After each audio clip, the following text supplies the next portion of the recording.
എല്ലാവർക്കും നമ്മുടെ പുതിയൊരു വീട്ടിലേക്ക് സ്വാഗതം. നമ്മുടെ ഇന്നത്തെ വീഡിയോ ഏറ്റവും ലേറ്റസ്റ്റ് ആയിട്ട് വന്നിട്ടുള്ള മഴ മുന്നറിയിപ്പുമായിട്ട് ബന്ധപ്പെട്ടൊരു വീഡിയോ ആണ്. വീഡിയോ കിടക്കുന്നതിന് മുന്നേ നമ്മളെ ചാനൽ ആദ്യമായിട്ട് കാണുന്നവർ ചാനൽ സബ്സ്ക്രൈബ് ചെയ്തേക്കുക. അതുപോലെ തന്നെ വീഡിയോ ഇഷ്ടപ്പെട്ടിട്ടുണ്ടെങ്കിൽ വീഡിയോ ലൈക്ക് ചെയ്യുക, മാക്സിമം ഷെയറും കൂടെ ചെയ്തേക്കുക. അപ്പോൾ ഈ ആഴ്ച വീണ്ടും കനത്ത മഴ മുന്നറിയിപ്പാണ് വന്നിരിക്കുന്നത്.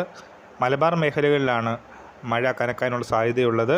അതുകൊണ്ട് തന്നെ യെല്ലോ അലേർട്ട് പല ജില്ലകളിലും പ്രഖ്യാപിച്ചിട്ടുണ്ട്. 64.5 മില്ലിമീറ്റർ മുതൽ 115.5 മില്ലിമീറ്റർ വരെ മഴയാണ് അടുത്ത 24 മണിക്കൂറിൽ ഈ ജില്ലകളിൽ പ്രഖ്യാപിച്ചിട്ടുള്ളത്.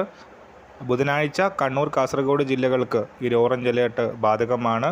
അതുപോലെ തന്നെ മലപ്പുറം, കോഴിക്കോട്, വയനാട്, കണ്ണൂർ, കാസർഗോഡ് ജില്ലകളിൽ വ്യാഴാഴ്ച മഴയ്ക്കുള്ള സാധ്യതയുണ്ട്.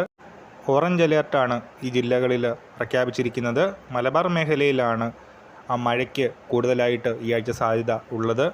അപ്പോൾ ഒഫീഷ്യലായിട്ട് അവധി വാർത്തകൾ വരുമ്പോൾ ഈ ചാനൽ വഴി അപ്ഡേറ്റ് ചെയ്യുന്നതാണ്. അപ്പോൾ ഈ കാര്യം ശരിയായിട്ട് നമ്മൾ ഇന്നത്തെ വീഡിയോ പുതിയൊരു വീഡിയോയുമായിട്ട് ഉടൻ തന്നെ കാണാം.